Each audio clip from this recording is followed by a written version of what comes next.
ইন্তেকাল করেছে, কবরের ভিতরে লাশ রেখে দেওয়া হয়েছে।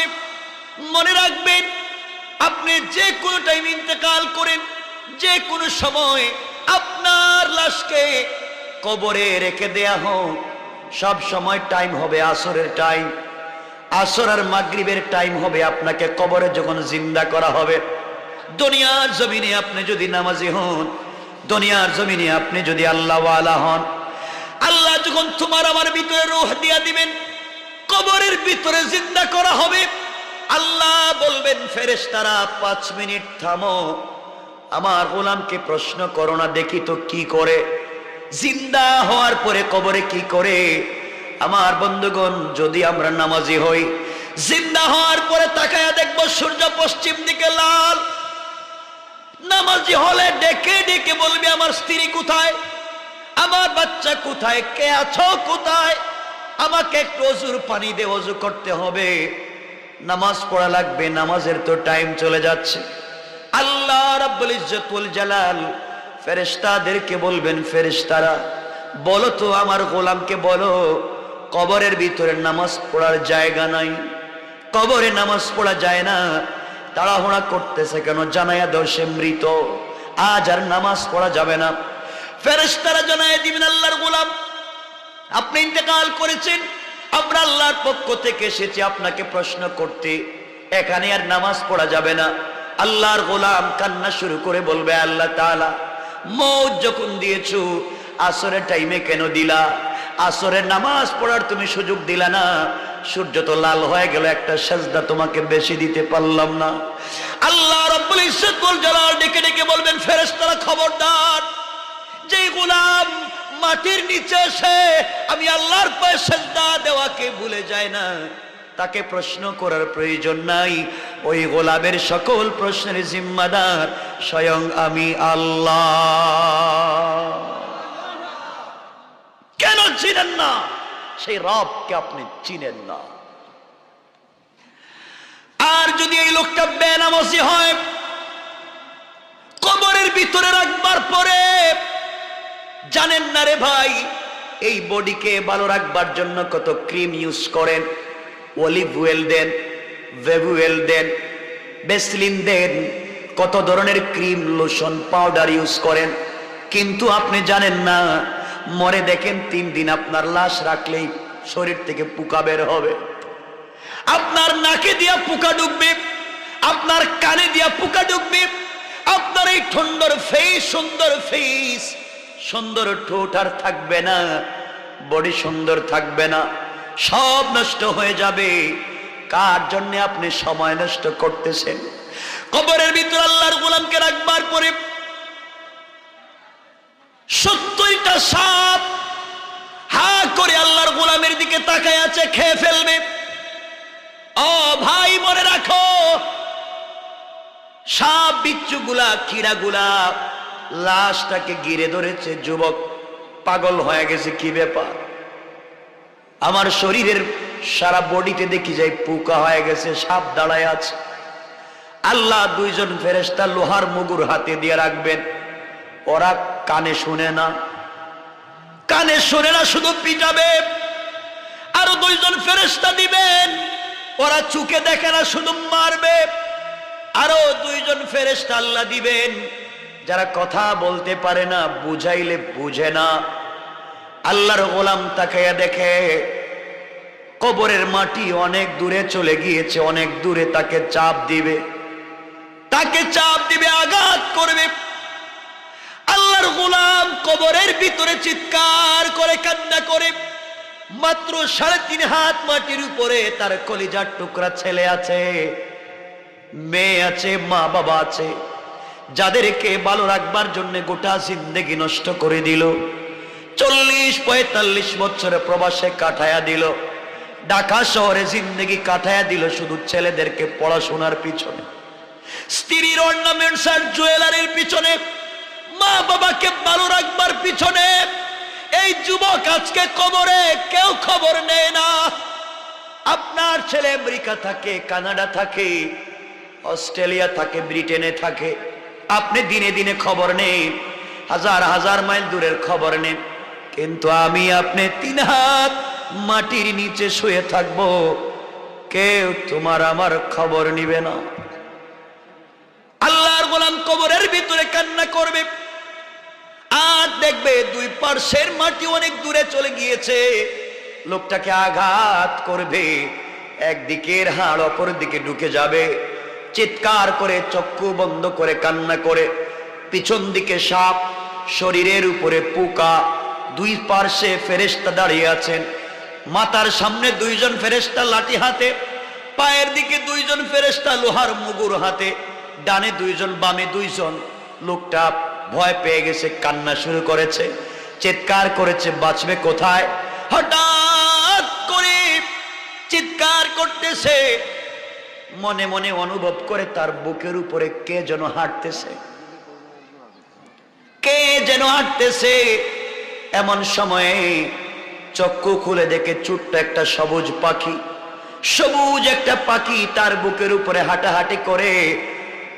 যুবক ডেকে ডেকে বলে, ভাই পাখি রে, এই কবরের ভিতরে অক্সিজেনের ব্যবস্থা নাই, বাহির থেকে আসা যায় না, তুই কেমনে কবরের ভিতরে ঢুকলে? রাস্তাটা কোথায়? কেমনে কবরের ভিতরে ঢুকে গেলে? এমন সময় পাখি আল্লাহর কাছে ডাক দিয়ে বলবে, আল্লাহ তাআলা তুমি আমার জবান খুলে দাও, তোমার গোলামের সঙ্গে কিছু কথা বলতে চাই। আল্লাহ পাখির জবান খুলে দিবে। পাখি ডেকে ডেকে বলবে, মৃত যুবক শোনো, আমি দুনিয়ার গাছের ডালে ডালে বসা সাধারণ কোনো পাখি না। আজকে তোমার বিপদের সময়, তোমার বন্ধু বান্ধব কেউ তোমার কাছে নাই, বন্ধুর পরিচয় তো বিপদের সময়। কবরের ভিতরে তুমি বিপদে, কেউ তোমার পাশে নাই, তোমার ছেলে নাই, তোমার মেয়ে নাই, তোমার স্ত্রী নাই, তোমার ভাই নাই, তোমার বোন নাই, তোমার মা বাবা নাই, তোমার বন্ধু বান্ধব নাই, বন্ধুর পরিচয় বিপদে কেউ নাই, আমি তোমার বুকের উপরে বসে গেলাম। এই কথা বলে পাখি তার দুইটা ডানা কবরের দুই পার্শ্বে ধাক্কা দিয়ে বলবে, নাওম কা নাওমাতিল আরুস, ও যুবক তুমি আমাকে চিনো না, আমি দুনিয়ার সাধারণ পাখি না। তুমি যত অন্যায় করো না কেন, তুমি যে প্রতি রাত্রে ঘুমাবার আগে সূরা মুলক তিলাওয়াত করে ঘুমিয়ে যেতে, আল্লাহর কালামের একটা ছোট্ট সূরা, সূরা আল মুলক, তাবারাকাল্লাযী সূরা তুমি তিলাওয়াত করে ঘুমিয়ে যেতে, আজ বিপদের দিনে আমার আল্লাহ কোরআনের এই সূরা মুলকটাকে পাখির সূরত ধরায়া তোমার বুকের উপরে বসায়া দিয়েছে। আমি দুইটা আমার ডানা কবরের দুই পারে রেখে দিলাম, তুমি ঘুমাও আমার ডানার নিচে, কিয়ামত পর্যন্ত কেউ তোমাকে আঘাত আর আযাব দিতে পারবে না।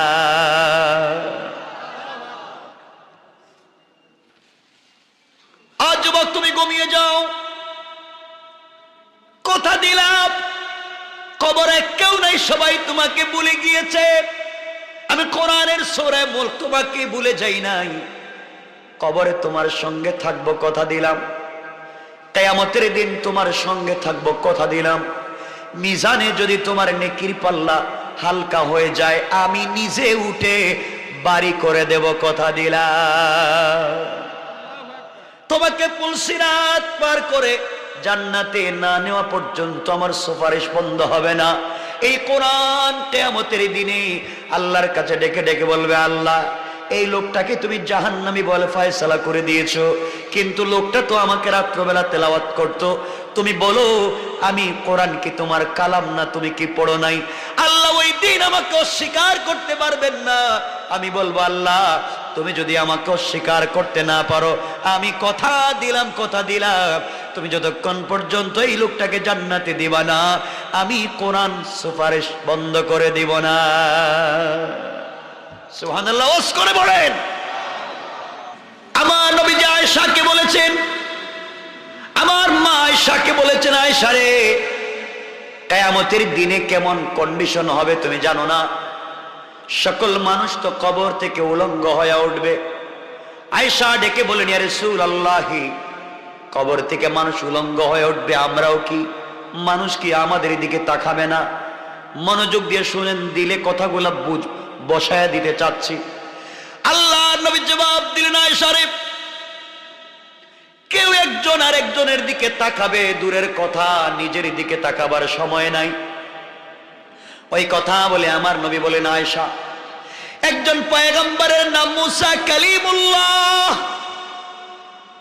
যেই মুসা আল্লাহর সঙ্গে কথা বলেছেন, কিয়ামতের দিনে ওই মুসা পয়গম্বর আল্লাহর আরশে আজিমের পিলারে ধরে কান্না করে বলবেন, আল্লাহ লা আসআলুকা উম্মতি, এই কিয়ামতের দিনে তোমার পায়ে ধরে কোনো উম্মত চাই না, ওয়ালা আবি ওয়ালা উম্মি, আমার মা আচ্ছা বাবাকে চাই না, সন্তান সন্ততিকে চাই না, আল্লাহ আসআলুকা নফসি নফসি নফসি। মুসা বলবেন, আল্লাহ আমাকে বাঁচাও, আমাকে বাঁচাও, আমাকে বাঁচাও।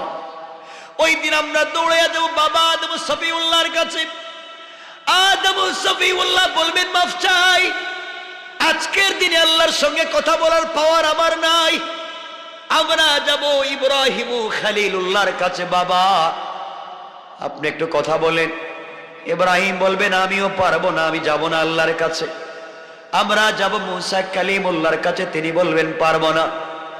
আমরা যাব হিজকিলের কাছে, ইউসা ইবনে নুনের কাছে, জাকারিয়ার কাছে, ইউসুফের কাছে, ইয়াকুবের কাছে, কেউ তোমাকে আমাকে সাপোর্ট দিবে না।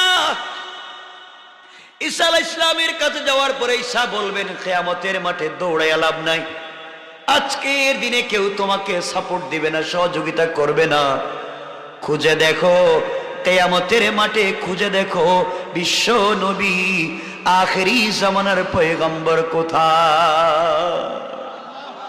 এই নবীরে খুঁজো, দেখো উনি কোথায় আছে। পাগলের মতো দৌড়ে সেই নবীর কাছে যাব। সেই নবী মাকামে মাহমুদে পড়ে আল্লাহকে ডাক দিয়া বলবেন, আল্লাহ আমনি মাথা উঠাবো না, আগে তুমি বলো কিয়ামতের মাঠে বিচার কার্য শুরু করো না কেন? আল্লাহ বলবেন, বন্ধুরে মাথা উঠাও, মাথা উঠাও, মাথা উঠাও। নবীজি বলবেন, আল্লাহ মাথা উঠাবো এক শর্তে, তুমি আগে বলো আমার উম্মতের কি হালত হবে। কেমনে ভুলে যাও সেই রাসূলকে? হঠাৎ করে বিশ্ব নবীর মনে পড়বে আমার উম্মতেরা কোথায় আছে, না জানি পানির তৃষ্ণায় মরে যায়। দৌড়াইয়া সেই নবী আসবেন, হাউজে কাউসারের পারে এসে দেখবেন তোমার আমার জিহ্বা বের হয়ে আছে। নবীজি বলবেন, উম্মত আয় রে, আমার কাছে আয়, এক গ্লাস হাউজে কাউসার পান কর। নবীজি নিজের হাতে পান করাইয়া বলবেন, যা রে যা, জান্নাতে না যাওয়া পর্যন্ত যদি 1 কোটি বছর চলে যায় আর কোনোদিন তৃষ্ণা লাগবে না।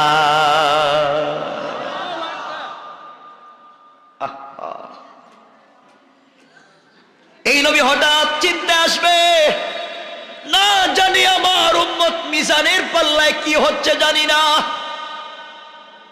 হাউজে কাউসারের গ্লাস রেখে দিবেন, নবীজি মিজানের দিকে দৌড়াবেন। ওখানে গিয়ে দেখবেন তোমার মতো আমার মতো অনেক দাঁড়ায় আছেন। মিজানের পাল্লায়, মিজানে আমাদের নেকিগুলা হালকা,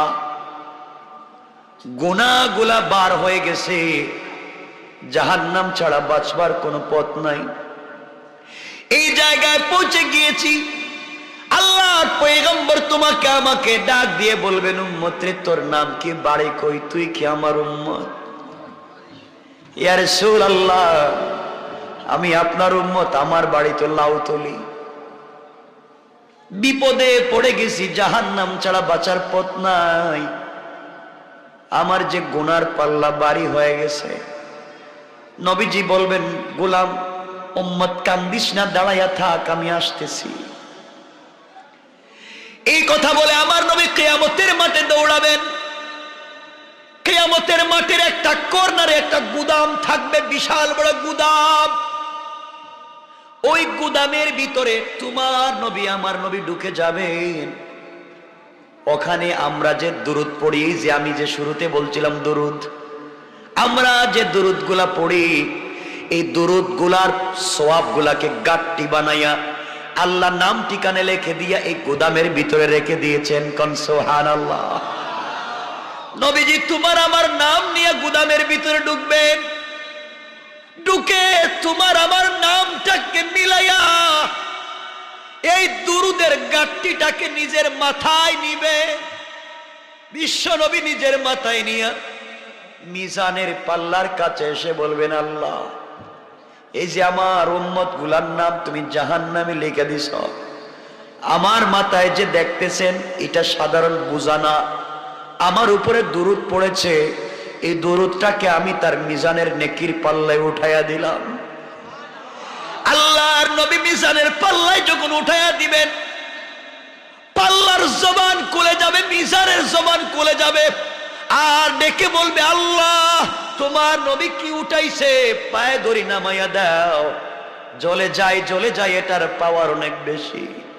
আল্লাহ বলবেন, বন্ধুরে নামাইয়া দাও, আমি কথা দিলাম তোমার উম্মতের নামটা জাহান্নামের লিস্ট থেকে কেটে দিয়া জান্নাতের লিস্টে ঢুকাইয়া দিলাম। সেই নবীরে কেন ছিল না? আবার বিশ্ব নবী দৌড়াবেন পুলসিরাতের দিকে, ওখানে গিয়ে দেখবেন তুমি আমি দাঁড়িয়ে আছি, পার হচ্ছি না, না জানি মরে যাই। পুলসিরাতে উঠলেই নাকি জাহান্নামে চলে যায়।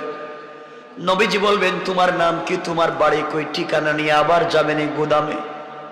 তোমার জন্য আমার জন্য যদি দুনিয়া দুরুদ পড়ে থাকি, নবীজির উপরে যদি দুরুদ পড়ে থাকি, দুরুদ নিয়ে আসবেন, এসে পুলসিরাতের উপরে ধরে ফেলবেন। পুলসিরাত বলবে, আল্লাহর রাসূল আপনি যদি দুরুদ এগুলো এভাবে রাখেন, পুলসিরাত থাকবে না, ব্রিজ থাকবে না, জ্বলে যাবে। আল্লাহ বলবেন, বন্ধু সরাইয়া দাও, তোমার উম্মত এখানে দাঁড়াইয়া থাকবে না, আমি বিদ্যুতের গতিতে পার করাইয়া দিলাম। সেই নবীর কেন ছিল না? আবার বিশ্ব নবীর মনে পড়বে, আমার উম্মত না জানি জাহান্নামে ঢুকে গেল, দৌড়াইয়া জাহান্নামের দিকে যাবেন। ওখানে গিয়ে দেখবেন জাহান্নামটা কি প্রগতিতে, 70,000 ফিরিস্তা জাহান্নামের লাগাম টেনে ধরেছে। এরপরে জাহান্নামটা দৌড়াইয়া কিয়ামতের মাঠের দিকে আসতেছে। আল্লাহর নবী সিজদায় পড়ে বলবেন, আল্লাহ তাআলা শেষ পর্যন্ত কি আমার একটা উম্মত জান্নাতে যাবে না? তোমার জাহান্নাম যেইভাবে আসতেছে সবগুলা তো জাহান্নামে চলে যাবে। আল্লাহ বলবেন, বন্ধু মাথা উঠাও। বিশ্ব নবী মাথা উঠাবেন, জিবরিল আমিন হাজির হয়ে যাবেন, আর বলবেন, ইয়া রাসূলুল্লাহ, ইয়া হাবিবাল্লাহ, আল্লাহ আপনাকে পুটলা দিয়েছেন হাদিয়া। নবীজি পুটলা খুলবেন, খুলে দেখবেন মাত্র 1 ফোঁটা পানি। আল্লাহকে বলবেন, আল্লাহ তোমার কাছে চাইলাম জাহান্নামটাকে আটকাও, আর তুমি আমার কাছে 1 ফোঁটা পানি দিলা, পানি দিয়ে আমি কি করব? আল্লাহ বলবেন, বন্ধুরে এই পানি তোমার হাতে নিয়ে জাহান্নামের দিকে নিক্ষেপ করে দাও, জাহান্নামের উপরে ফেলে দাও, দেখো তো কি হয়। আমার নবী পানিগুলা হাতে নিয়ে জাহান্নামের দিকে যখন নিক্ষেপ করবেন, নিক্ষেপ করতে দেরি হবে, জাহান্নাম দ্রুত গতিতে পিছন দিকে যেতে দেরি হবে না। আমার নবী আল্লাহকে ডাক দিয়ে বলবেন, আল্লাহ তাআলা কি ব্যাপার, এই পানি কিসের পানি দিয়েছো? এত পাওয়ারফুল পানি তো আমি জিন্দেগিতে দেখি নাই। আল্লাহ কিসের পানি বলো? আল্লাহ ডেকে বলবেন, বন্ধুরে এটা জমজমের পানি না, হাউজে কাউসারের পানি না, জান্নাতের কোন নহরের পানি না। এই পানির এত দাম আমি আল্লাহর কাছে দাম। এই পানি হলো তোমার উম্মতের গুনাহগার উম্মতের গভীর রাত্রের তাহাজ্জুদের সেজদার চোখের পানি। আমি আল্লাহ জমা করে রেখে দিয়েছিলাম, কিয়ামতের দিনে ওই পানিকে ব্যবহার করলাম। বন্ধুরে তোমার উম্মত যদি দুনিয়ার জমিনে তাহাজ্জুদ গুজার হয়ে যায়, আমি আল্লাহ কথা দিলাম জাহান্নামের আগুন দিয়ে তাদেরকে জ্বালাবো না। কেন পড়েন না? কষ্ট পাচ্ছেন আপনারা আমার কথা? এতক্ষণ বলছি সেই রসুলের কথা, এত ভালোবাসেন এই রসুল, একবারও তোমার আমার কথা বললেন না। একবারও না। আর তুমি কেমনে ভুলে থাকো সে রাসূলকে? এখন বলি তোমার আল্লাহর কথা। তোমার আল্লাহ জানো কেমন? চিনো না তো আল্লাহ রে। আর বন্ধুত্ব করবা তো আল্লাহর সঙ্গে। আল্লাহকে চিনোই না। আল্লাহকে চিনতে পেরেছিলেন। কোরআনের কথা বলতেছি না, হাদিসের কথা বলতেছি না, 1 মিনিট একটা কথা বলি, ইতিহাসের কথা। আল্লাহকে চিনতে পেরেছিলেন এক মহিলা, তার নাম রাবিয়া বসরিয়া। রাবিয়া বসরিয়া মহিলা আল্লাহকে চিনতে পেরেছিল। অনেক ঘটনা জানেন। আমি একটা ইতিহাসের ছোট্ট একটা 1 মিনিটে বলি, যেহেতু কোরআন হাদিসের কথা না আগে বলছি, আপনারা আবার ডাইভার্ট করবেন না, আমি ভালো করে বুঝে বলছি। কোরআনের না, হাদিসের না, ইতিহাসের কথা। রাবিয়া বসরি ইন্তেকাল করলেন, তাকে কবরে রাখা হবে। কবরে রাখবার পরে তার কাছে ফেরেশতারা এসে জিজ্ঞেস করছেন, রাবিয়া বলো মার রাব্বুকা। রাবিয়া জিজ্ঞেস করলেন, তোমরা কারা? সুবহানাল্লাহ বলবেন না? সুবহানাল্লাহ বলতে কি কষ্ট হচ্ছে আপনাদের? রাবিয়া বসরি নিজে বলছেন, তোমরা কারা? তারা জিজ্ঞেস করছে, আমরা তো আল্লাহর পক্ষ থেকে এসেছি ফেরেশতা তোমাকে জিজ্ঞাসা করতে, তুমি তো ইন্তেকাল করেছো। আর রাবিয়া বসরি বলছেন, তোমাদের আল্লাহ কোথায় আর তোমরা কোথায়? আল্লাহ তো আরশের উপরে, আর আমরা লক্ষ লক্ষ কোটি কোটি মাইল দূর থেকে এখানে এসেছি। রাবিয়া বসরি বলছেন, কোটি কোটি মাইল দূর থেকে এসে কি তোমরা আল্লাহর নাম ভুলে যাও নাই? বলে কেন? আল্লাহর নাম ভুলে যাবো কেন? আমাদের জবানে তো আল্লাহর নাম, আমি তো ভুলে যাই নাই। রাবিয়া বসরি বলছেন, ফেরেশতারা শোনো, কোটি কোটি মাইল দূর থেকে এসে তোমরা আমার আল্লাহর নাম ভুলে যাও নাই।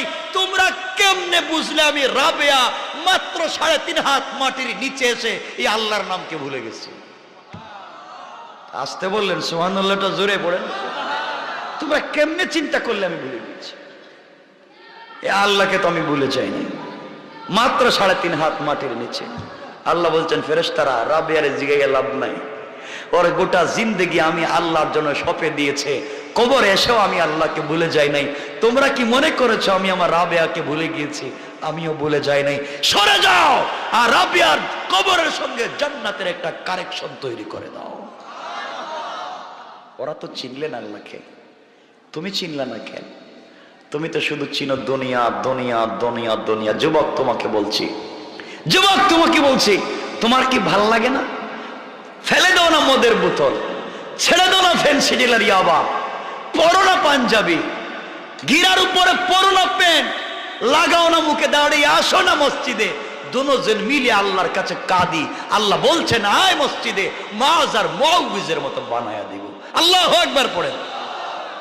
আপনি তো পারেন না আসতে মসজিদে। আল্লাহ বলছেন, গোলাম তুই জানিস আমি সব বানাইছি, আরশ বানাইছি কোন? ফায়াকুন। জান্নাত বানাইছি কোন? ফায়াকুন। আসমান জমিন লৌহ কলম চন্দ্র সূর্য যা বানাইছি কোন? ফায়াকুন। বলছি হয়ে যাও, হয়ে গেছে, হাত লাগাই নাই। কিন্তু গোলাম তোকে বানাইছি আমার নিজের হাত দিয়া। সুবহানাল্লাহ বলেন না? সুবহানাল্লাহ আরো জোরে বলেন না? সুবহানাল্লাহ। গোলাম তোকে তো আমার হাত দিয়ে বানাইছি। এরপর আল্লাহ বলছেন, গোলাম আমার কাছে জান্নাতুল ফিরদাউস আছে, আমার ভাল লাগে না। আমার কাছে সিদরাতুল মুনতাহা আছে, আমার ভাল লাগে না। আমার কাছে আরশ কুরসি আছে, আমার ভাল লাগে না। আমার কাছে জিবরাইল মিকাইল ইসরাফিল বৈশা থাকে, আমার ভাল লাগে না। আমার ভাল লাগে না। আমার ভাল লাগে কোথায় জানিস? গভীর রাত্রে যখন তুই ঘুম থেকে উঠে তাহাজ্জুদের সিজদায় পড়ে যাস, তখন আমি আল্লাহ আরশে আজিমে থাকি না, আমি তোর ঘরের দরজায় পৌঁছে যাই। কারণ গোলাম জানিস আমি তোর সাথে প্রেম করেছি। প্রেম, তোর সাথে প্রেম করেছি। আসলে ব্যাখ্যাটা বুঝেন না তো আপনারা। যে যার সাথে প্রেম করে, যে যার সাথে সম্পর্ক, দেখবেন সে তার সাথে একাকিত্বে অন্ধকারে একা একা, কাউকে বুঝতে দেয় না সে কথা বলে, ঠিক না? এই জন্য পার্কে যায়, জঙ্গলে যায়, যেখানে মন চায় সেখানে ছেলে মেয়েরা যায়। কেন? তার সাথে তার প্রেম। সে একা একা কথা বলতে চায়, মা বাপকে জানতে দেয় না। আল্লাহ বলছেন, গোলাম জানিস আমি আল্লাহ তোর সাথে প্রেম করেছি, তোকে ছাড়া আমার ভাল লাগে না। এই জন্য আমি আল্লাহ রাত্রে ঘুমাই না। লা তাখুযুহু সিনাতুন ওয়ালা নাওম। তুই কখন ঘুম থেকে উঠে আমাকে ডাক দিয়ে বলবে সুবহান রাব্বিয়াল আ'লা, আমি সাথে সাথে মিন হাবলিল ওয়ারিদ, গলার রগের চাইতে তোর কাছে পৌঁছে যাই, কাছে কাছে। আপনি তো বুঝেন না, সে আল্লাহকে চিনেন না। সে আল্লাহকে চিনেন, জিন্দেগি কামিয়াব। আল্লাহ বলছেন গোলাম আমি ঘুমাই না, গভীর রাত্রে ঘুমাই না, একমাত্র তোর অপেক্ষায় থাকি। গোটা জিন্দেগি গুনাহ করছো, একটা বার দেখি আমাকে ডাকে কিনা। গোলাম গভীর রাত্রে তুই যখন সিজদায় পড়ে বলিস সুবহান, আমি ফেরেশতাদেরকে বলি ও ফেরেশতারা, ও গোলামটা কি কয়? ফেরেশতারা বলতেছে আল্লাহ তাআলা গোলাম সিজদায় পড়ে বলছে সুবহানা, তুমি নাকি সুবহান পবিত্র। ফেরেশতাদেরকে আল্লাহ বলছেন ফেরেশতারা বলো গোলামকে আমারে দেখছে কো দেখে নাই। আল্লাহ বলেন ফেরেশতারা যেই গোলাম আমাকে না দেখে সুবহান বলে আমাকে পবিত্র বলেছে, সাব্বাহতানি আমি আল্লাহ পবিত্র, আর গোলাম আমাকে সুবহান বলার কারণে আমি আল্লাহ বললাম সাব্বাহতুকা, তোমাকেও আমি আল্লাহ পবিত্র বানাইয়া দিলাম। কোন সুবহানাল্লাহ। এই আল্লাহকে চিনেন না? আরে আমার নিজের চোখে দেখা কথায় তো কথা চলে আসে। 11:30 তো নাকি 10:30 হয়ে যাচ্ছে তো, অনেক রাত্রে। কষ্ট হচ্ছে আপনাদের? কষ্ট পাচ্ছেন? আমার নিজের চোখে দেখা। আরে আল্লাহর সাথে সম্পর্ক করেন মিয়া। আল্লাহর কাছ থেকে কি চান আপনি? টাকাই তো চাইবেন, পয়সাই তো চাইবেন, গাড়ি বাড়ি তো চাইবেন, সুন্দর একটা বউ চাইবেন, আর তো কিছু না।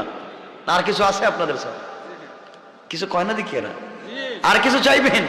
তো গাড়ি বাড়ি টাকা পয়সা ধন দৌলত সুন্দর একটা বউ আর মরলে জান্নাত, আর তো কিছু নাই। আল্লাহ বলছেন গোলাম তুই কি চাইবে তুই চা, আমি কথা দিলাম তোকে 100 গুণ বাড়াইয়া দিব। 100 গুণ। সুবহানাল্লাহ। একটু জোরে পড়েন না।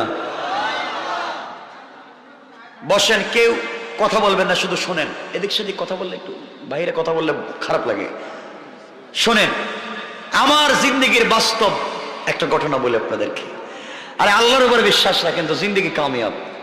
আমি এই দুনিয়ার উন্নত বিশ্ব দেখেছি নিজের চোখে, উন্নত দুনিয়া দেখেছি নিজের চোখে। আল্লাহ কত দেশ ঘোরাইছে আমাকে, দেখেছি কোথাও শান্তি নাই, কোথাও শান্তি নাই। ইউরোপ আমেরিকায় তো নাই। এখানে ফ্রিডম কান্ট্রি, স্বাধীন কান্ট্রি, ওদের ইচ্ছা মতো চলে। ছেলে কোথায় যায়, মেয়ে কোথায় যায়, কিচ্ছু বলার অধিকার কারণ নাই।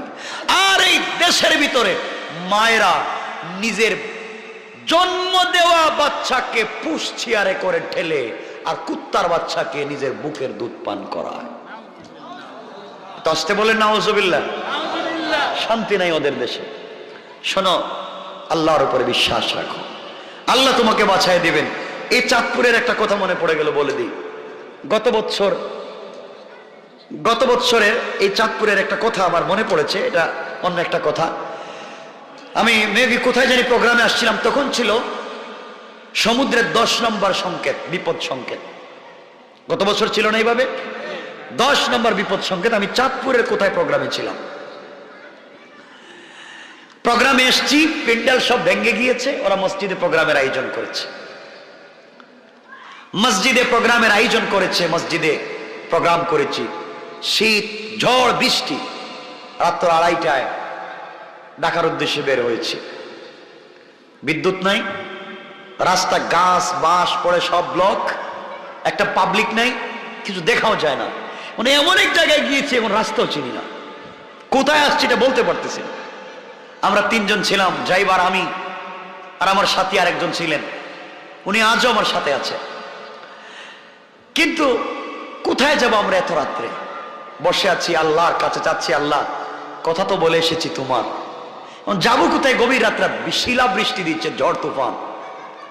রাত্র প্রায় 3টা, 1 ঘন্টা রাস্তায় বসে আছে, গাড়ি নাই, মানুষ নাই, কিচ্ছু নাই।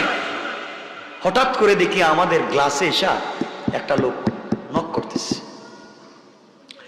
বৃষ্টির মধ্যে একটু ফাঁকা করে বললাম, ভাই কে আপনি? এত রাত্রে এখানে আসছেন?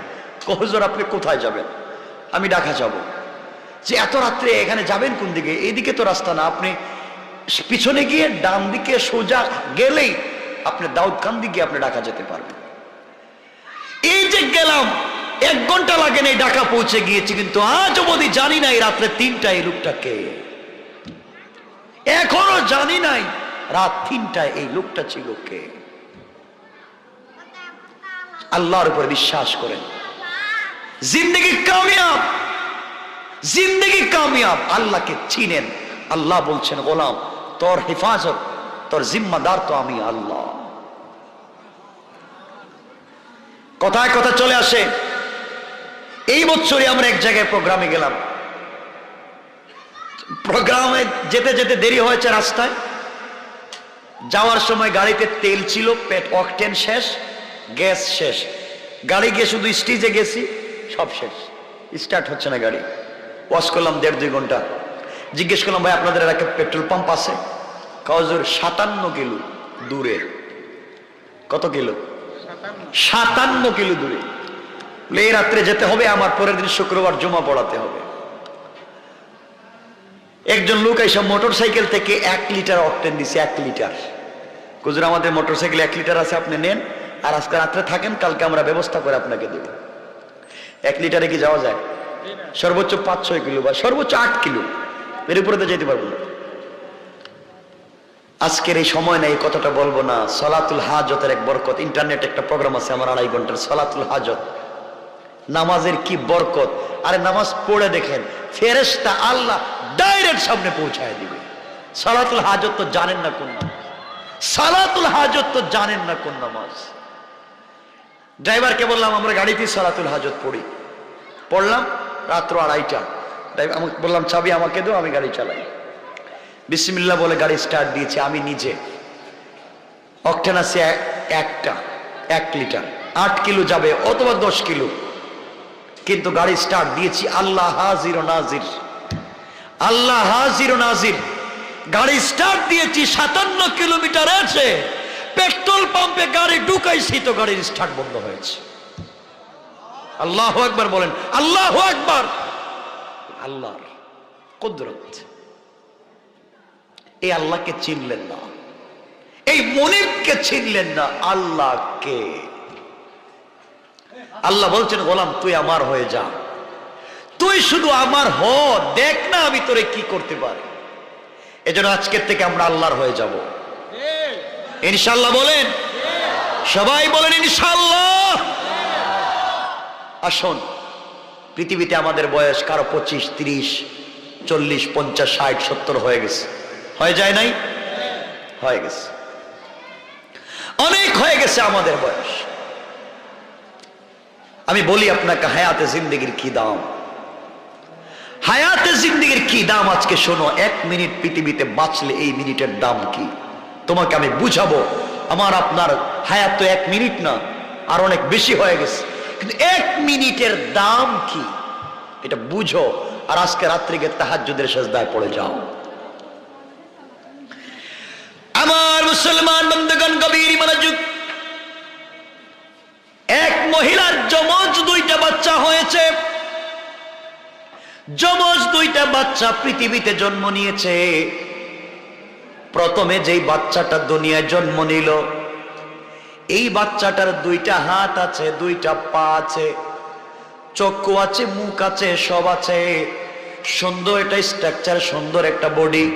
কিন্তু এই বাচ্চাটা দুনিয়ায় জন্ম নিয়েছে মরা, মৃত। আপনারা বলেন যে এই বাচ্চাটার হাত আছে, পা আছে, সব আছে, সুন্দর একটা বাচ্চা দুনিয়ায় জন্ম নিয়েছে, কিন্তু জীবন নাই, রূহ নাই, হায়াত নাই। এই লোকটাকে কি আপনারা গোসল দিবেন? কথা বলেন। গোসলের প্রয়োজন নাই, জানাজার প্রয়োজন নাই, কারণ পৃথিবীর জমিনে সে 1 সেকেন্ডও বাঁচে নাই, ঠিক না? তার সব আছে, হাত আছে, পা আছে, সব আছে, 1 মিনিট পৃথিবীতে থাকে নাই, তার জিন্দেগির কোনো দাম নাই। আরো 1 সেকেন্ড পরে অথবা 1 মিনিট পরে ওই মহিলা আরেকটা বাচ্চাকে দুনিয়ায় জন্ম দিয়েছে। ওই বাচ্চাটার 2টা হাত নাই, 2টা পা নাই, 2টা চোখ নাই, বিকলাঙ্গ একটা বাচ্চাকে 1 মিনিট পর ওই মা জন্ম দিল। কিন্তু পৃথিবীতে আসার পরে 1 সেকেন্ড কান্না করেছে অথবা 1 সেকেন্ড নড়াচড়া করেছে, এরপরে মরে গিয়েছে। আপনারা বলেন তো এই বাচ্চাটার গোসল লাগবে নি? কথা বলেন। জানাজা লাগবে নি? লাগবে কেন? হায়াতে জিন্দেগিতে সে 1 সেকেন্ড বেঁচে গেল। হায়াতে জিন্দেগিতে দুনিয়ার জমিনে 1 মিনিট বেঁচে গিয়েছে, তার কি দাম? ভালো করে শুনো, আজকে কি বুঝাতে চাই। আমার বন্ধুগণ, দুনিয়ার জমিনে আপনারা বড় মানুষ মরে গেলে, বড় শিল্পপতি, বড় টাকাওয়ালা, এলাকার গণ্যমান্য ব্যক্তি, বড় আলেম মরে গেলে দুনিয়ার সব মানুষ জানাজায় হাজির হয়ে যায়, যায় কি যায় না? কিন্তু আপনি জানেন না কেন জানাজায় গিয়েছেন। একটা কাজ হয়েছে, যে মরেছে একজন মুসলমানের উপর আরেকজন মুসলমানের 5টা হক, এর মধ্যে একটা হলো তার জানাজায় হাজির হওয়া। এই কাজ হয়তো আপনি করেছেন, আর কিছুই না। আমরা যে ব্যক্তি মারা গেলেন, বড় আল্লাহর ওলি, বড় শিল্পপতি, এলাকার গণ্যমান্য ব্যক্তি, অথবা প্রাপ্তবয়স্ক কোনো যুবক মারা গেল, আমরা জানাজায় যাই কি যাই না? কথা বলেন না কেন? গিয়া কি পড়েন? আপনার দোয়া পড়েন কিনা? দোয়া পড়েন, আল্লাহুম্মা গফির লি হাইয়িনা ওয়া মাইয়িতিনা ওয়া শাহিদিনা ওয়া গায়িবিনা, পড়েন কিনা? এই দোয়া কেন পড়েন আজ পর্যন্ত জানলেন না? আপনারা দোয়ার মধ্যে বলেন, আল্লাহ তাআলা তোমার এক গোলামকে হাত পা বেঁধে তোমার সামনে আমরা কিছু লোক নিয়ে হাজির হইছি, হাত পা বাঁধছি, সাদা কাফন দিয়ে পেঁচাইছি, আয় আল্লাহ এরপরে তোমার সামনে নিয়ে আমরা হাজির হইছি। হাজির হওয়ার পরে দোয়া করতেছি, আল্লাহুম্মা গফির লি হাইয়িনা ওয়া মাইয়িতিনা, দোয়া করতেছি আল্লাহ তাআলা হায়াতে জিন্দেগির, মৌতের জিন্দেগির এই লোকটা জীবনে যত গুনাহ করছে তুমি মাফ করো। আয় আল্লাহ তাআলা আমরা তার পক্ষ থেকে আপনার কাছে মাফ চাইলাম, লোকটাকে আপনারা মাফ করেন। আমার বন্ধুগণ, আল্লাহর কাছে আমরা বলছি, কি শুরু করলেন আমি বুঝতে পারতেছি না। আপনারা কথা বললে তো আমি কথা বলতে পারি না, এটা আস্তে কথা বলে, আমি কথা বলতে পারতেছি না তো।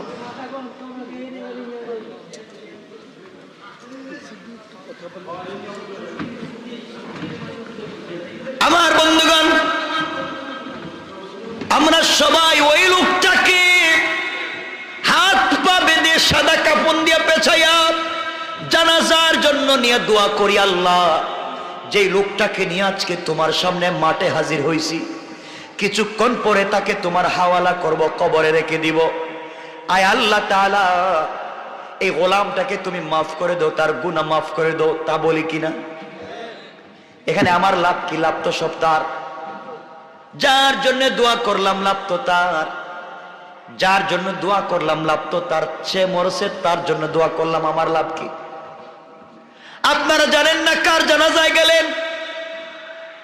বড় মানুষের জানাজায় গেলেন, যে মরছে তার জন্য আল্লাহর কাছে দোয়া চাইলেন। আর যে বাচ্চাটা 1 সেকেন্ড দুনিয়ার জমিনে বেঁচে ছিল, ছোট্ট যে বাচ্চাটা 1 সেকেন্ড বাঁচার পরে মরে গেল, এই বাচ্চার জানাজায় আমি গেলাম না, কারণ বাচ্চাদের জানাজায় আমরা যাই না। ছোট ছোট বাচ্চা মারা গেলে জানাজা যাই না, 2, 4, 5 জন মিলে জানাজা পড়াইয়া দেয়, ঠিক না? আপনি বুঝেন নাই, আসলে আপনি বুঝেন নাই, দিন জানেন নাই, কার জানাজায় যাবেন বুঝেন নাই। এই ছোট্ট বাচ্চার জানাজায় আমরা যাই না, অথচ এই ছোট্ট বাচ্চার জানাজায় আমরা কি দোয়া পড়ি? পুরুষ হলে পড়ি আল্লাহুম্মা জাআলহু লানা, মেয়ে হলে পড়ি হালানা, আল্লাহুম্মা জাআলহু লানা ফারাতাও ওয়া জাআলহু লানা আজরাও ওয়া যুখরা, এই দোয়া পড়ি। আপনি জানেন না দোয়ার অর্থ কি, জন্য আপনি জান না, এই জন্য আপনি জানেন না। আমরা ওই সময় দোয়া পড়ি, আয় আল্লাহ তাআলা তোমার কাছে একটা মাসুম বেগুনাহ ফেরেশতা বাচ্চা নিয়ে হাজির হলো, আয় আল্লাহ তাআলা এই বাচ্চার বরকতে, বাচ্চার ওসিলায় তুমি আমাদেরকে মাফ করে দাও। তাহলে আপনি ছোট্ট বাচ্চার জানাজায় হাজির হয়ে নিজের জন্য দোয়া করতে পারতেছেন, আর বড় মানুষের জানাজায় হাজির হয়ে তার জন্য দোয়া করেন। তো আমাদের যাওয়া উচিত কার জানাজায়? কথা বলেন তো, আপনি যে বুঝেন না এজন্য যান না। আমরা আল্লাহর কাছে দোয়া করি, আল্লাহ তাআলা ছোট্ট বাচ্চাকে নিয়ে তোমার সামনে হাজির হয়েছি, এর উসিলায় তুমি আমাদেরকে মাফ করো। শেষে বলি শাফিআ ওয়া মুশাফফা, আয় আল্লাহ তাআলা শুধু আমাদেরকে মাফ করলে হবে না, এই বাচ্চাটাকে কিয়ামতের দিনে আমাদের ব্যাপারে সুপারিশকারী বানাইয়া দাও। কি দোয়া করলেন আপনি, কিন্তু আপনি জানলেন না যে যাইবেন কোথায় আর গেলেন কোথায়। এজন্য ছোট্ট বাচ্চাদের জানাজায় বেশি যাবেন, নিজের লাভ, নিজের লাভ। এই বাচ্চাগুলোর লাভ কি শুনেন? কিয়ামতের দিনে আল্লাহ রাব্বুল ইজ্জত ওয়াল জালাল হিসাব নিকাশ যখন শেষ করবেন, হিসাব নিকাশ আরম্ভ করে দিবেন কিয়ামতের মাঠে, আল্লাহ এমন সময় ফেরেশতাদেরকে বলবেন, ফেরেশতারা এই যে ছোট্ট বাচ্চাটা 1 সেকেন্ড 1 মিনিট পৃথিবীতে বেঁচে ছিল, এরপরে যেই বাচ্চাটা মরে গিয়েছে, অথবা অপ্রাপ্ত বয়স্ক না বালিগ যেই বাচ্চা মরেছিল দুনিয়ায়, এই বাচ্চাগুলো আজকে কোথায় খুঁজে খুঁজে আমার সামনে হাজির করো। মায়ের ঘর থেকে জন্ম নিয়ে যে বাচ্চা মরে গিয়েছে, এই বাচ্চাগুলাকে আজকে আমার সামনে হাজির করো। ফেরেশতারা মিলে সকল ছোট্ট ছোট্ট বাচ্চাদেরকে আল্লাহর সামনে হাজির করবেন। আল্লাহ বলবেন, বাচ্চারা তোমরা তো মা বাপকে দুনিয়ার জমিনে দেখো নাই, দুনিয়ার আলো বাতাস কিছুই বুঝো নাই, গুনাহ কানা কিছুই করো নাই, ইন্তেকাল করে কবরে আসছো। আজকে কিয়ামতের মাঠে আমি কিছুক্ষণ পরে হিসাব আরম্ভ করব, বিচার আরম্ভ করব। এই বিচার হবে একমাত্র ইনসাফের বিচার। ওই জায়গার মধ্যে কোনো স্যাক্রিফাইস নাই, কনফার্মাইজ নাই। সুতরাং তোমরা শোনো, কিয়ামতের মাঠে দৌড়াদৌড়ি করো না, জান্নাতের সার্টিফিকেট হাতে নাও, আর তোমরা বাচ্চাগুলা জান্নাতের ভিতরে চলে যাও। এই ছোট্ট ছোট্ট বাচ্চা যেগুলা অপ্রাপ্ত বয়স্ক মারা গিয়েছিল, আল্লাহ তাদের কাছে জান্নাতের সার্টিফিকেট দিয়া বলবেন, যাও। বাচ্চাগুলা জান্নাতের কার্ড দিবে, সার্টিফিকেট হাতে নিবে। আল্লাহ রাব্বুল ইজ্জত ওয়াল জালাল বিচার কার্য শুরু করবেন। হঠাৎ করে দেখবেন বাচ্চারা কিয়ামতের মাঠে এদিক সেদিক দৌড়ায়। আল্লাহ বলবেন, কি রে, ওদেরকে না আমি জান্নাতের সার্টিফিকেট দিয়া বললাম জান্নাতে যাইতে, ওরা যায় না কে? কিয়ামতের মাঠে দৌড়ায় কেন? ওদেরকে আমার সামনে হাজির করো। এই বাচ্চাগুলাকে আল্লাহর সামনে হাজির করা হবে। আল্লাহ বলবেন, তোমরা জান্নাতে যাও না কেন রে? তোমরা এখানে মাঠের মধ্যে দৌড়াদৌড়ি করো কেন? এই বাচ্চাগুলা ডেকে ডেকে বলবে, আয় আল্লাহ তাআলা, তুমি কেমনে বললা নিমক হারামের মতো আমরা জান্নাতে চলে যাব, কেমনে বুঝলা? আয় আল্লাহ তাআলা, দুনিয়ায় তেমনি এমনি আসি নাই। যেই বাবার ঔরসে, যেই মায়ের গর্ভ থেকে দুনিয়া এসেছিলাম, হায়াতে জিন্দেগির 1 মিনিট পাইছি, 1 দিন 1 বছর 2 বছর বাঁচছি, পরে মইরা গেছি। কিন্তু আমার মা তো আমাকে 10 মাস 10 দিন পেটে রাখছে। আমি মায়ের পেটে যাওয়ার পরে মা ঠিক মতো রাত্রবেলা খেতে পারে না, বমি হয়ে যায়। পা দিয়া পেটের ভিতরে আঘাত করছি। ওগো মুনিব, আমার মা ঘুমায় না, সারা রাত্র দাঁড়ায়া দাঁড়ায়া কাঁদছে। ডেলিভারির সময় কত মা, ডাক্তার যখন বলে এই বাচ্চাকে দুনিয়ায় নিয়ে আসতে হলে বড় বিপদ, যে কোনো একজনকে বাঁচানো যাবে, হয়তো মাকে বাঁচানো যাবে, না হয় বাচ্চা, যে কোনো একজন। কত মা আছেন এমন সময় ডাক্তারকে বলেন, ডাক্তার প্রয়োজনে তুমি আমাকে মেরে ফেলো, আমি বাঁচতে চাই না, আমি যেন মরে যাই, এরপরেও আমার বাচ্চাটাকে দুনিয়ায় তুমি সহি সালামতে নিয়ে আসো। আমায় মরে গেলে আমার কষ্ট নাই, আমার বাচ্চাটা দুনিয়ার জমিনে ভালো থাকুক। মা ছাড়া এই কথাগুলা কেউ বলবে না। ওগো মুনিব, আমার মা আমাকে নিয়ে কত কষ্ট করছে, আমার বাবা আমাকে নিয়ে কত স্বপ্ন দেখছে, কিন্তু আমি দুনিয়ায় বাঁচি নাই। আজকের দিনে আমি কেমনে জান্নাতে চলে যাই? আমি প্রয়োজন বোধে আপনি আমাদের জান্নাতের সার্টিফিকেট নিয়ে আনেন। আল্লাহ জান্নাত চাই না। যেই মা বাবার কারণে দুনিয়ায় 1 মিনিট বাঁচার কারণে আপনি জান্নাত দিয়েছেন, ওই মা বাপকে জান্নাতে না দিলে আমরা কোনো সময় জান্নাতে যেতে পারি না। আল্লাহ রাব্বুল ইজ্জত ওয়াল জালাল বলবেন, বাচ্চারা শোনো, অভিমান করো না, আমি আল্লাহ কাউকে কিছু দিলে ফিরাইয়া নেই না। সুতরাং যাও যাও, তোমরা খুঁজো কিয়ামতের মাঠের কোথায় তোমাদের মা বাবা আছে? যেখানে মা বাবাকে পাওয়া যায় ওদেরকে খুঁজে খুঁজে তোমরা যাকে মন চায় তাকে সুপারিশ করে জান্নাতে নিয়ে যাও। সুবহানাল্লাহ ওয়াজ করে পড়েন। এই হচ্ছে ছোট্ট বাচ্চা। আজকে আপনার এই বাচ্চাগুলাকে কদর করতে পারেন না। এই বাচ্চাগুলা, আমার দুঃখ হয়, এই ছোট ছোট বাচ্চারা, বিভিন্ন মসজিদে লেখা আছে গ্রামগঞ্জে যে ছোট ছোট বাচ্চাদেরকে নিয়ে মসজিদে আসবেন না। লেখা থাকেনি? কথা বলেন না কেন?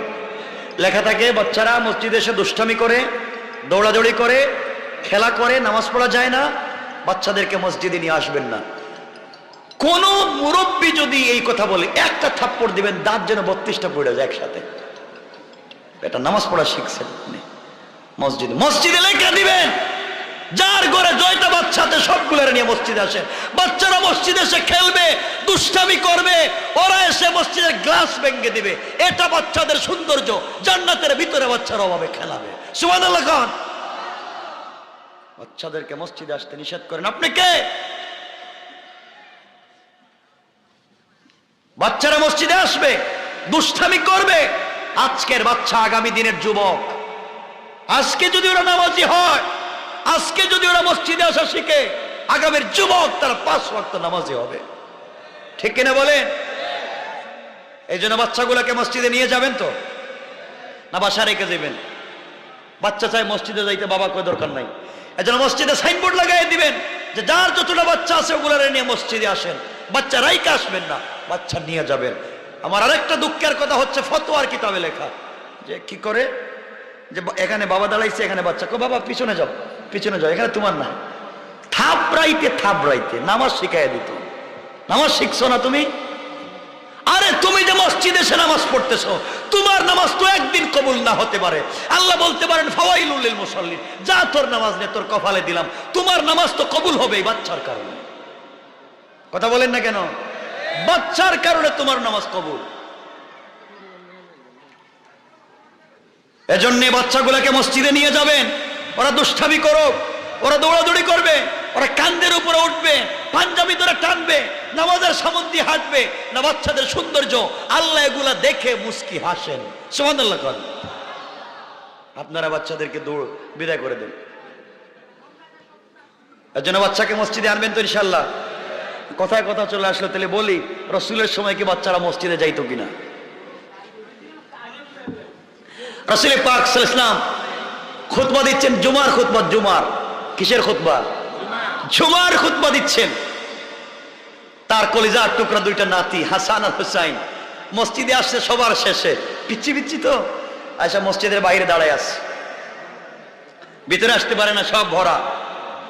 আসতে চাইলে কে থামো, পিছনে যাও, থামো, পিছনে যাও, সামনে যাও না। রাসূল দেখলেন খুতবা দিচ্ছেন, রাসূল দেখলেন তার নাতি দুইটা আইসা দাঁড়ায় আছে, মসজিদে ঢুকতে পারতেছে না।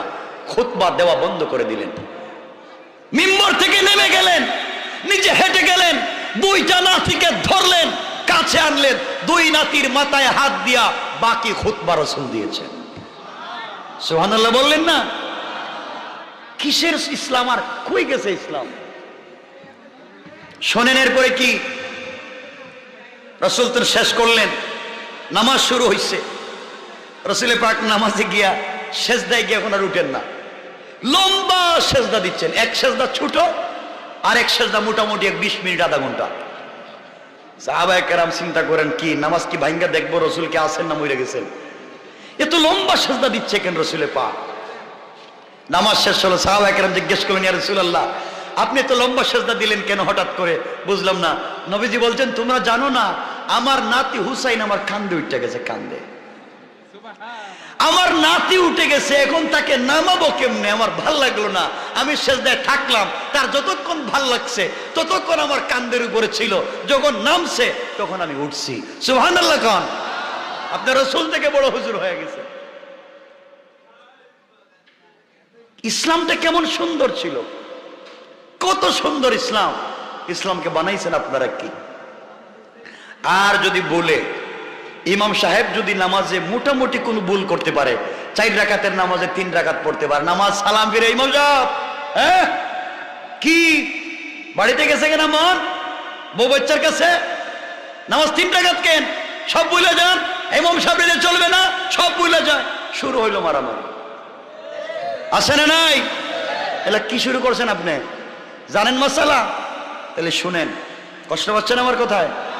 আর জীবনে লাউ তুলিতে দাওয়াত দিয়েন না, বাইরে বলবো না, জীবনে যেন না কয়। শোনেন, তাইলে শোনেন, মাসআলা ভুল ইমামের হতে পারে, কেমনে জিজ্ঞাসা করবেন শুনেন। একবার রসুলে পাক নিজেই নামাজ পড়াচ্ছেন, 4 রাকাতের নামাজ। কে পড়াচ্ছেন? নবীজি নিজে। সুবহানাল্লাহ বললেন না? আর জোরে পড়েন না সুবহানাল্লাহ, আরো জোরে পড়েন না সুবহানাল্লাহ। আসর 4 রাকাতের নামাজ রসুল পড়াচ্ছেন। 4 রাকাতের নামাজ 3 রাকাত পড়াইয়া সালাম ফিরিয়ে দিছে। কয় রাকাত পড়ানোর দরকার ছিল? কয় রাকাত পড়াইছেন? কয় রাকাত? ইমামকে বিশ্বনবী। সুবহানাল্লাহ বলেন। আরে ইমাম তো বিশ্বনবী, আর মুসল্লিকে জানেন?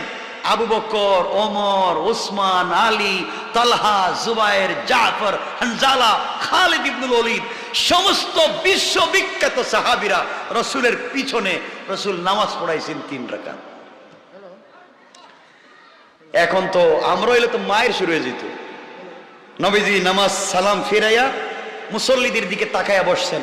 এখন কে জিজ্ঞাসা করবেন রসুলকে, ইয়া রাসূলুল্লাহ নামাজ 3 রাকাত পড়লেন কেন? জবাব দেন, কে বলতেছে না। আবু বকর আস্তে আস্তে ওমরের হাত ধরলেন। ভাই ওমর, তুমি কি আসো? কাশি তো। নামাজ কয় রাকাত হইছে? আমি জানি না। জানো না কেন? নবীজি কয় রাকাত পড়ছে? আমি জানি না, আমি বুঝছি 3 রাকাত, কিন্তু আমি বলতে পারব না। তুমি বলো না কেন? ও ভাই, আমার দেখিস কয়েস না, আমার দরকার নাই। 6 রাকাত হয়েছে, 6 রাকাতই থাকুক, কিছু বলার দরকার নাই। আবু বকর রসুলকে কিছু বলতে চায় না, ওমর রসুলকে কিছু বলতে চায় না। দুজন মিলিয়া গেছে উসমানের কাছে, কাছেই বসে। উসমান, ভাই নামাজ কয় রাকাত হয়েছে? আপনাদের মনে কয় রাকাত হয়েছে? আমি জানি না, আপনারা কোন?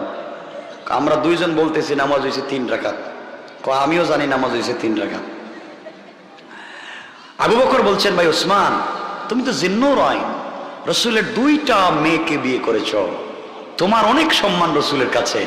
আমাদেরকে রসুল দেখলে যতটুকু ইজ্জত করেন, তোমাকে দেখলে 100 গুণ বেশি করেন। সুবহানাল্লাহ বললেন না? যে কথায় কথা চলে আসে, ইজ্জতের মশলায় গেলে আরো দূরে চলে যাবে। বাদ রসুল পাক ইসলাম তোমাকে ইজ্জত করেন, তুমি একটু বলো না রসুল নামাজ পড়েছেন 3 রাকাত। ভাই আমি মসজিদ থেকে বাইরে গেলাম, আমি নামাজে আসছি, এটাও তোমরা রসুলকে বলার দরকার নেই। নামাজ 3 রাকাত হোক আর 5 রাকাত হোক, আমি কিচ্ছু জানি না, দরকার হলে সারা জিন্দেগি 3 রাকাত পড়ুন, কিন্তু রসুলকে কিছু জেগাইতে পারুন না। সুবহানাল্লাহ বললেন না? কি সম্মান, কি ইজ্জত! ওমর বলতেছে, ভাই উসমান রাগ করিস না, আমরা 3 জন হইছি তো, এখন দেখি আলী আসেনি। পিছন দিকে তাকায় দেখেন আলী তো বাইটটা খাটো ছিলেন, খাটো, পিছনে বসে আছে। আলীর যে গেলেন, কিও নামাজ কয় রাকাত হইছে? হইছে তো 3 রাকাত। কিছু কইবা? তোমরা 3 জন কি করো? আমরা শিখাও কেন? তোমরা 3 জনে কি করো? 2 জন রসুলের শ্বশুর, ডাইরেক্ট শ্বশুর, আর একজন তো 2 মেয়ের জামাই, আমার চাইতে তো বহুত বড়। 3 জনে বলো না কেন? এই কথা বলার পর উসমান আস্তে আস্তে মসজিদে বাইরে গেছে। আমার দরকার নেই, মায়েরা খাইলে তোমরা খাও, ভেজাল হইলে তোমাদের, আমি কিছুতে নেই, আস্তে করে বাইরে গেছি। ওমর কথা, আমিও যাওয়ার দরকার, থাইকে লাভ নাই। 4 জন একত্রিত হয়েছে। 4 জন একত্রিত হয়ে চিন্তা করতেছে, রসুল তো 3 রাকাত পড়েছেন, এটা ঠিক, কিন্তু জিজ্ঞাসা করা লাগবে 3 রাকাত কেন পড়েছেন। রসুলকে কেমনে জিজ্ঞাসা করা যায়? 4 জন মিলে হজরতে বেলালকে ডাকছে, বেলালের দিকে আসো না। বেলাল কি হয়েছে? আজকে একামত দিছে কে? বেলাল কত? আমি দিছি। রসুলের নামাজ পড়েছে কয় রাকাত? 3 রাকাত। কত হলে তুমি পিছন দিক থেকে বললা না নামাজ 3 রাকাত হয়েছে? আমি কেন বলবো? আমি ডাইনি বামে দেখতেছি ওমর আবু বকর বসে আছে, তোমরা করলা কি? তোমরা থাকতে আমি জিজ্ঞাসা করতে যাব কেন? আমার বিপদে ফেলাইও না, আমি গরিব মানুষ, এখানে মুয়াজ্জিনি করে থাকি, তোমরা আবার কোনটা বলবো আমার চাকরি যাইব। তোমরা যা মন চায় করো।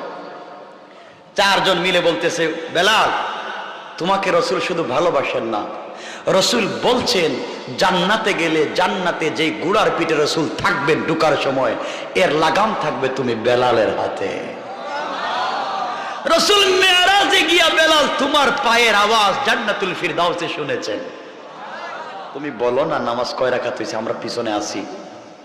বেলাল কয় আমি বললে যদি কোনো অসুবিধা হয় আমি বইলা দিব, তোমরা 4 জন আমারে পাঠাইছো।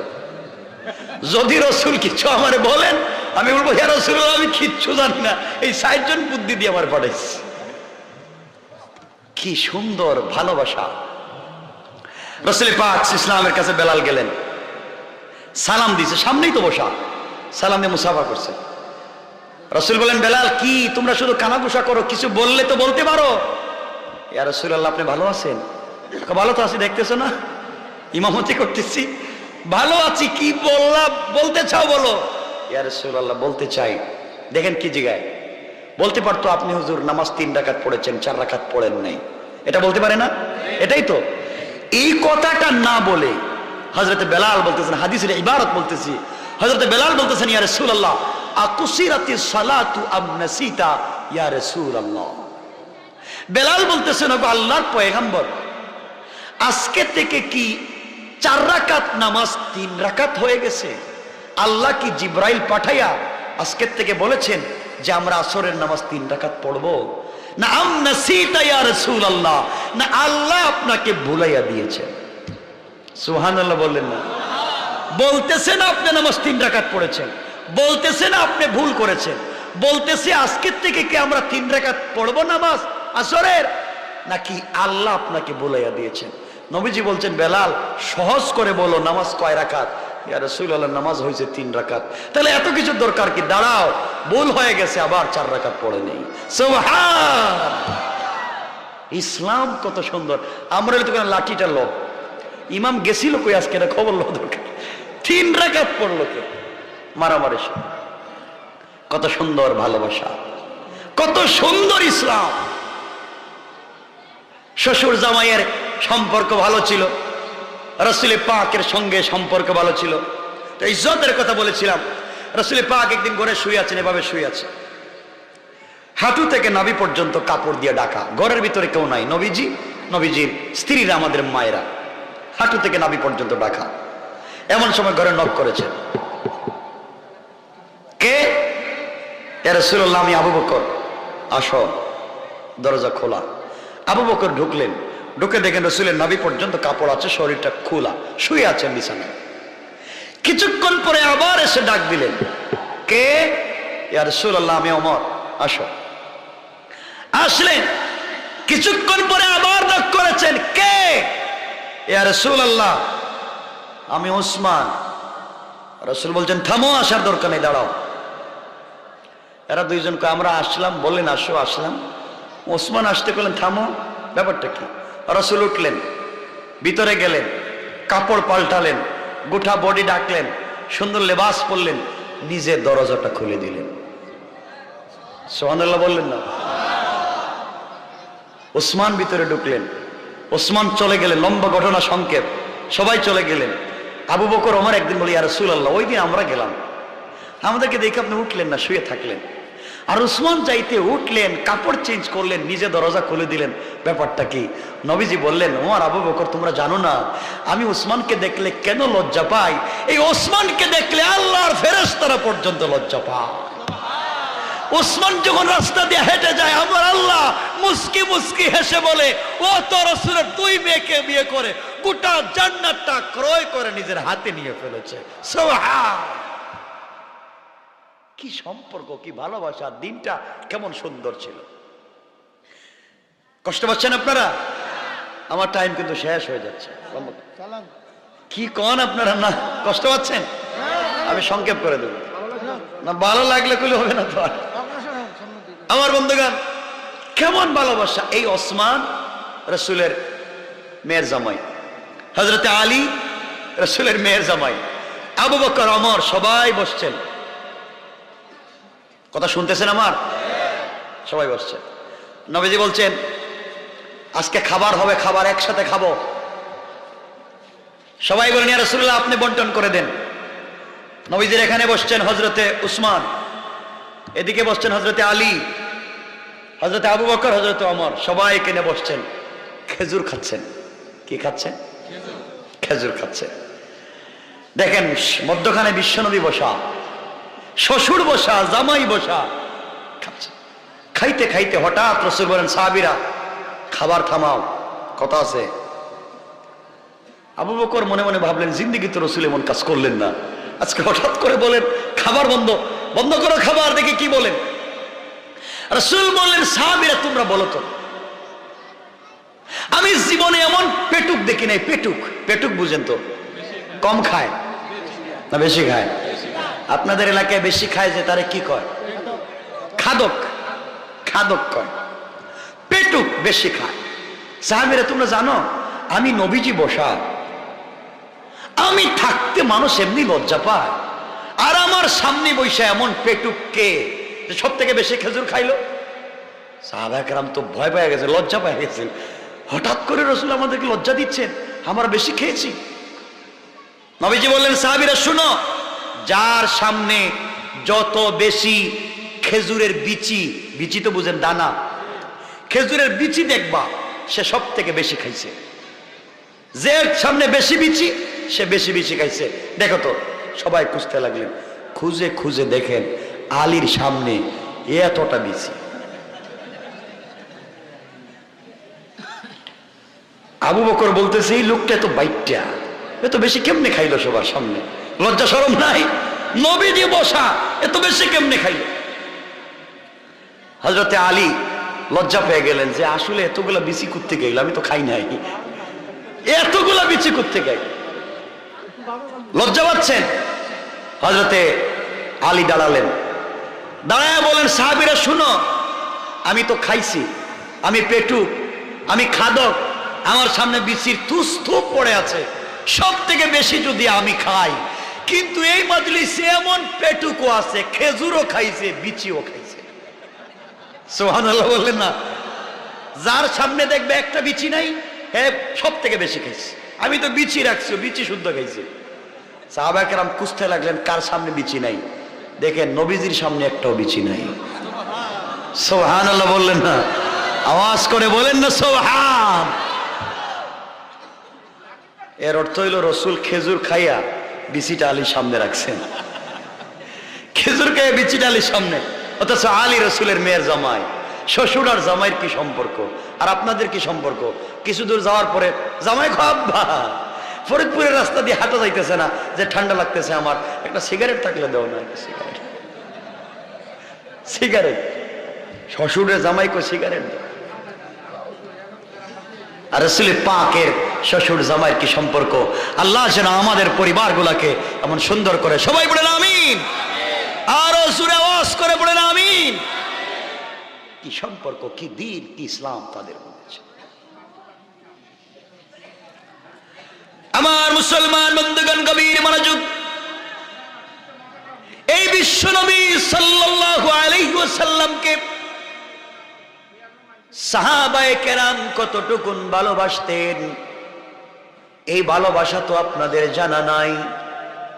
বাইরে ইসলামের জন্য কষ্ট করা লাগবে, নচেত ইসলাম কায়েম হবে না। আমরা যাকে খলিফাতুল মুসলিমিন আবু বকর নামে চিনি, হযরত আবু বকর সিদ্দিক রাদিয়াল্লাহু তাআলা আনহু যখন কালিমা পড়ে মুসলমান হতে গেলেন, নবীজির কাছে যখন দিন পৌঁছে গেল, নবীজির কাছে যখন নবুয়ত পৌঁছে গেল, নবীজি দ্বীনের দাওয়াত দিতে লাগলেন। দ্বীনের দাওয়াত দিতে দিতে তার বাল্য বন্ধু হযরত আবু বকর সিদ্দিকের কাছে গিয়ে বলেন, আবু বকর, তুমি আমাকে ভালো করে চিনো, আমিও তোমাকে ভালো করে চিনি। আবু বকর, আমি আজকের থেকে নবী এবং রাসূল কালিমার দাওয়াত দিচ্ছি, তুমি কি কালিমা পড়বা না? কালিমাটা পড়ে নাও। আবু বকর ডাক দিয়া বললেন, মুহাম্মদ ইবনে আব্দুল্লাহ, তুমি আমার বন্ধু সন্দেহ নাই, কিন্তু তুমি যে বললা তুমি নবুয়ত লাভ করেছো, তোমার কাছে নবুয়ত এসেছেন, কোরআন নাজিল হয়, এর প্রমাণ কি? তোমার কাছে কি কোনো প্রমাণ আছে? প্রমাণ থাকলে দাও, প্রমাণ ছাড়া তো আমি আবু বকর মানতে পারি না। আমার নবী ডেকে বললেন, আবু বকর, তুমি আমার কাছে নবুয়তের দলিল চাইলা, আমার কাছে নবুয়তের প্রমাণ চাইলা, আমি নবী কি না তুমি প্রমাণ চাইলা। আবু বকর রে, আমি নবী হয়েছি আজকে, আমি নবী হওয়ার 5-6 বছর আগে নবুয়তের দলিল পৌঁছে গিয়েছে তোমার কাছে। কোন সুবহানাল্লাহ। আবু বকর ডাক দিয়ে বললেন, বন্ধু মুহাম্মদ ইবনে আব্দুল্লাহ, তুমি নবুয়ত লাভ করে আমার কাছে দ্বীনের দাওয়াত দিচ্ছ আর বলছো তুমি নবী এবং রাসূল, আবার বলতেছো আমার কাছে নবুয়তের দলিল আরো আগে পৌঁছে গেছে, কেমনে কি বুঝি না। আমার নবীজি বলেন, আবু বকর রে, তুমি তো কিছুদিন আগে আমাকে বলেছো, তুমি তো কিছুদিন আগে আমাকে বলেছো, কয়েক বছর আগে তুমি একটা স্বপ্ন দেখেছিলে, ব্যবসার জন্য তুমি সিরিয়া শামে গিয়েছিলে, ওই জায়গায় তুমি ঘুমের স্বপ্নে দেখেছো আসমানের উপরে একটা চন্দ্র, হঠাৎ করে চন্দ্রটা চূর্ণ বিচূর্ণ হয়ে গেছে, ভেঙ্গে গেছে। চন্দ্রটা ভেঙ্গে প্রত্যেকটা টুকরা মদিনার অলিতে গলিতে, মদিনার মক্কার প্রত্যেকটা মানুষের ঘরে ঘরে পৌঁছে গিয়েছে। স্বপ্নে দেখেছো চন্দ্রটা ভেঙ্গে প্রত্যেকটা মক্কার মানুষের ঘরে ঘরে পৌঁছে গেল। এরপরে তুমি বললো স্বপ্নে দেখেছো, হঠাৎ করে দেখো যেই চন্দ্রটা ভেঙ্গে মানুষের ঘরে ঢুকে গিয়েছে, হঠাৎ করে এই চন্দ্র আগের চাইতে বেশি আলোকিত হইয়া একবারে পূর্ণিমার রাতের মতো হইয়া আবার আসমানের মধ্যে চন্দ্রটা দেখা যায়। আগের চাইতে কোটি গুণ বেশি আলোকিত যখন হয়ে গেছিল চন্দ্রটা, তুমি আবার দেখেছো এই চন্দ্রটা ডাইরেক্ট দৌড় দিয়ে তোমার ঘরের ভিতরে ঢুকে পড়েছে। আল্লাহ তোমাকে বুঝাইয়া দিয়েছেন নবুয়তের আলোটা মক্কার প্রত্যেকের ঘরে ঘরে ঢুকবে, আংশিক অথবা পুরাপুরি। ঘরের 5 জন সদস্য হলে 2 জন ইসলাম কবুল করলো, অথবা 1 জন অথবা 3 জন পুরাপুরি করলো না। আর তোমার ঘরের ভিতরে পূর্ণ চাঁদ ঢুকে গিয়েছে, এর অর্থ হলো তোমার ঘরটা পুরানো ভাবে আল্লাহ রাব্বুল ইজ্জত ওয়াল জালাল সমস্ত বনি আদমের মধ্যে আমি বিশ্ব নবীর পরে উম্মতের মধ্যে শ্রেষ্ঠ সম্মান আল্লাহ তোমাকে দিয়েছে। আবু বকর ডাক দিয়া বললেন, মুহাম্মদ ইবনে আব্দুল্লাহ, বন্ধু আমার আর বলা লাগবে না। খুশির ঠেলায় দাঁড়িয়ে গেলেন, আমার নবীর কপালে চুম্বন করলেন আর জড়াইয়া ধরলেন আর বললেন, বন্ধু দেরি করা যায় না, আর দেরি করো না, তুমি আমাকে পড়াইয়া নাও লা ইলাহা ইল্লাল্লাহু মুহাম্মাদুর রাসূলুল্লাহ। হযরত সিদ্দিক আকবর কালিমা পড়ে মুসলমান হয়ে গেলেন।